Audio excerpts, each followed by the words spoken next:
उनको पार्थिव लिंग का पूजन करना बताया। पार्थिव लिंग का पूजन, विधान, नियम।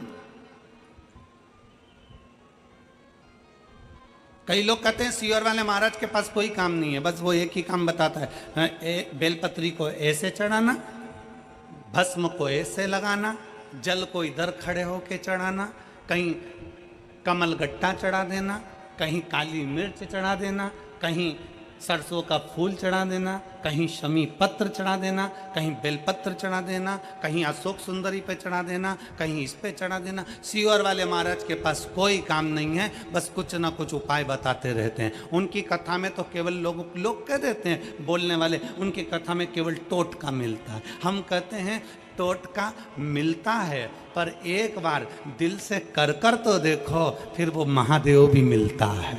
कौन कहता है?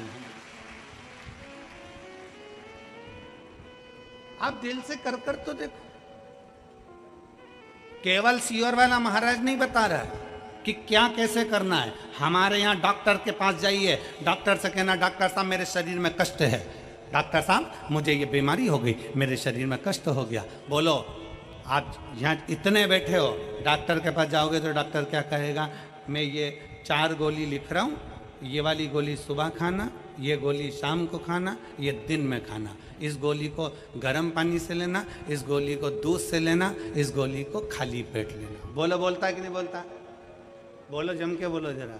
बोलता है ना? इस गोली को खाली पेट खाना, रात को खाना, दिन में खाना, सुबह खाना। तो क्या डॉक्टर टोटका बता रहा है? डॉक्टर टोटका बता रहा है? केवल गोली खाने का तरीका बता रहा है। उसी तरह शिव महापुराण में वेद व्यास जी ने 18 पुराण में कहीं पर भी मेरे वेद व्यास जी ने कोई उपाय नहीं बताया, पर शिव महापुराण में वेद व्यास जी ने एक एक चीज लिख दी। क्यों? क्योंकि ब्रह्मा ब्रह्म लोक में है, भगवान विष्णु वैकुंठ लोक में है, भागवत मेरे भगवान कृष्ण की है, राम कथा मेरे राम जी की है, शिव पुराण, स्कंद पुराण, कूर्म पुराण, जितनी भी पुराण हैं उस पुराण में शंकर का तत्व है। इसलिए शिव महापुराण में मेरे भोले बाबा के लिए वेद व्यास जी ने एक एक चीज लिख दी कि ऐसा करने से ऐसा होगा। मतलब दवाई खाना है, एक साथ मत खा जाना, उसके खाने का तरीका है। उसी तरह शंकर को बेलपत्र चढ़ाने का तरीका है, शिव को जल चढ़ाने का तरीका है, शंकर को रिझाने का तरीका है। उस तरीके से रिझाओगे तो शिव सुन ले, उस तरीके से रिझाओगे तो शंकर सुनेगा। पत्र है।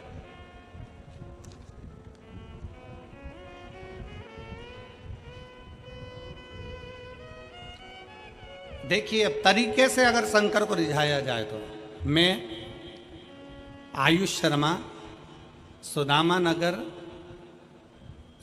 नगर जलेसर रोड, फिरोजाबाद का निवासी हूँ। मैं कक्षा 11th का छात्र हूँ। मेरा मोबाइल नंबर ये है, कहीं बैठे हों तो हाथ हिला सकते हैं। आयुष शर्मा, सुदामा नगर जलेसर रोड, फिरोजाबाद, मेरा मोबाइल नंबर ये है। गुरुदेव, 1 लोटे जल का मैं क्या वर्णन करूं गुरुजी। मेरे पिताजी को 10 साल से चर्म रोग उनके हाथ पैर में आ गया।